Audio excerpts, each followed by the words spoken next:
Levy के वंशज कहात के पोते यिसहार के पुत्र कोरह, एलियाब के पुत्र दातान और अबीराम तथा रूबेन के वंशज पेलेत के पुत्र ओन ने अन्य 250 इजरायलियों के साथ, जो समुदाय के प्रतिष्ठित नेता और सभासद थे, मूसा के विरुद्ध विद्रोह किया।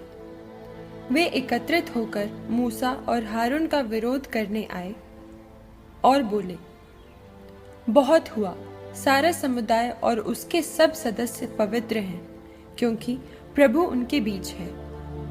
आप अपने को प्रभु के समुदाय से बड़ा क्यों समझते हैं? ये सुनकर मूसा ने सिर नीचे झुका लिया और कोरह और उसके पूरे दल को उत्तर देते हुए कहा, कल सुबह प्रभु निपटारा कर देगा कि उसका कौन अपना है और कौन इतना पवित्र है कि वो उसे अपने पास तक आने दे। वो जिसे चुनेगा उसे अपने पास तक आने देगा। तुम लोग ऐसा करो कि कल कोरह और उसके दल के सारे लोग धूप दान लेकर आए। वे उनमें आग रखें और प्रभु के सामने उस पर लोबान रखें। तब प्रभु जिसे चुनेगा वही पवित्र मान लिया जाएगा। लेवी के वंशजों, बहुत हुआ। फिर मूसा ने कोरह को संबोधित करते हुए कहा, लेवी के वंशजों, सुनो, क्या तुम इतने से संतुष्ट नहीं हो कि इज़राइल के ईश्वर ने तुम्हें इज़राइलियों के समुदाय से चुन लिया है, जिससे वो तुम्हें प्रभु के निवास में सेवा करने अपने पास तक आने दे और कि तुम समुदाय की ओर से उसकी सेवा करो। उसने स्वयं तुमको अपने लेवी वंशी भाइयों के साथ अपने निकट तक आ जाने दिया है और अब तुम याजक का पद भी पाना चाहते हो।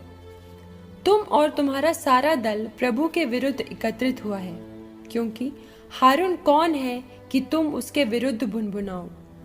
इसके बाद मूसा ने एलियाब के पुत्र दातान और अबीराम को बुलाया, परंतु उन्होंने ये कहला भेजा, हम नहीं आएंगे।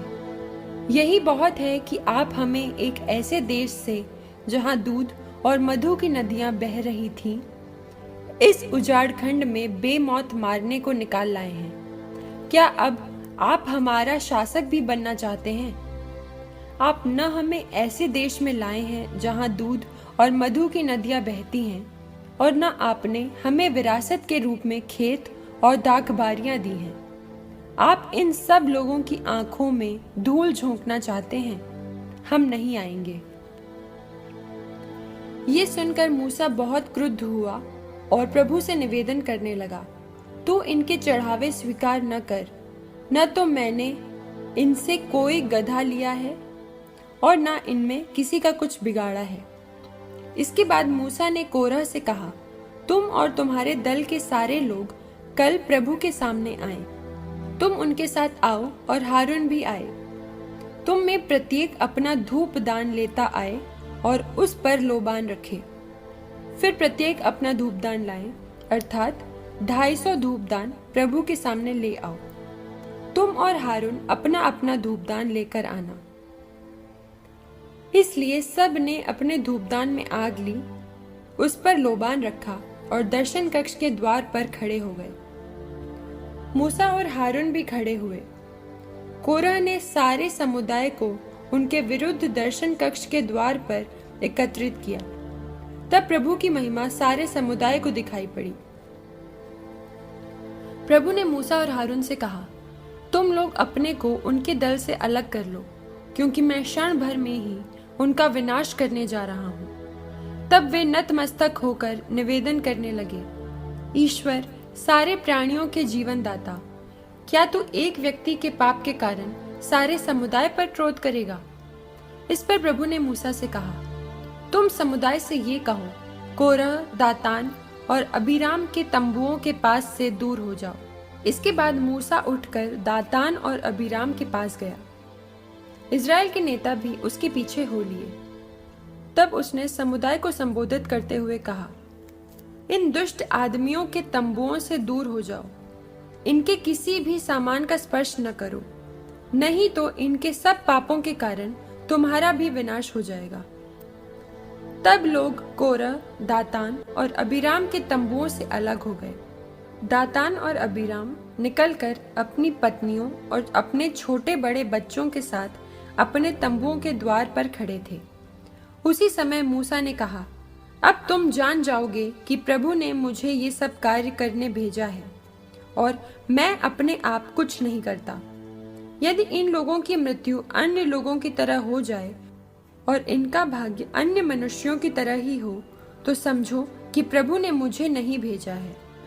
परंतु यदि प्रभु कोई असाधारण कार्य करे और पृथ्वी अपना मुंह खोलकर इन्हें और इनका सारा सामान लील जाए तथा ये जीवित ही अधोलोक में उतरे, तो तुम जानोगे कि इन मनुष्यों ने प्रभु का तिरस्कार किया है। मूसा जैसे ही ये कह चुका, उन लोगों के नीचे की भूमि फटी और पृथ्वी अपना मुंह खोलकर उन्हें उनके परिवारों सहित निगल गई। यही नहीं, उनके सारे सामान के साथ कोरह के दल वालों को भी। वे अपने परिवारों के साथ जीवित ही अधोलोक में उतरे। उनको निगल जाने के बाद पृथ्वी का मुंह फिर बंद हो गया। इस तरह समाज से उनका विलोप हो गया। उनका हाहाकार सुनकर आसपास खड़े सब इजरायली ये सोचकर भाग निकले कि ऐसा ना हो कि पृथ्वी हमें भी निगल जाए।